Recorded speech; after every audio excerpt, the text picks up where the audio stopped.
एक बार की बात है। एक राज्य में एक राजा और रानी रहते थे। राजा बहुत घमंडी और कठोर स्वभाव का था, जबकि रानी सीधी सादी और दयालु थी। राजा अपनी ताकत और अपनी शक्ति पर बहुत घमंड करता था और सोचता था कि उसकी ताकत के सामने कोई टिक नहीं सकता।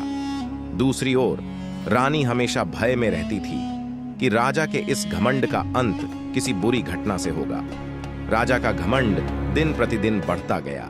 वह सोचता कि उसकी सेना और उसकी शक्ति के सामने कोई कुछ नहीं कर सकता। उसने राज्य के कई पड़ोसी राज्यों पर आक्रमण किया और अपने राज्य का विस्तार किया। उसने कभी नहीं सोचा कि उसका यह घमंड उसके लिए और राज्य के लिए कितना खतरनाक हो सकता है। एक दिन राज्य में एक संत आए। रानी ने उनकी सेवा की और अपनी चिंता उनके सामने रखी। संत ने रानी को कहा, राजा का घमंड एक दिन जरूर टूटेगा, लेकिन यह तभी होगा जब वह अपने घमंड की असलियत को समझेगा।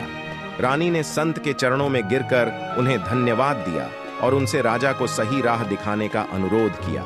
संत ने राजा को अपने पास बुलाया और उससे कहा, हे राजन, तुम्हारा राज्य बहुत बड़ा है, लेकिन तुम्हारे दिल में करुणा और विनम्रता का स्थान नहीं है। अपने लोगों का ख्याल रखना और घमंड छोड़ देना ही सच्चा राजधर्म है।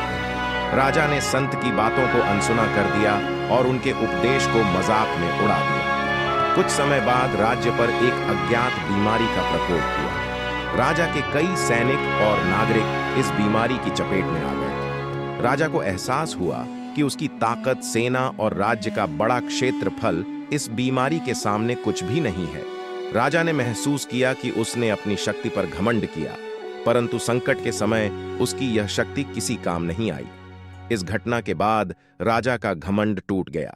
उसने अपने घमंड को त्याग कर प्रजा के भले के लिए कार्य करना शुरू किया। रानी का डर और संत की सीख राजा के जीवन में बदलाव लाए और उसे विनम्रता और करुणा का महत्व समझ में आया। इस तरह राजा ने अपने घमंड का त्याग किया और राज्य में शांति और खुशहाली लौट आई।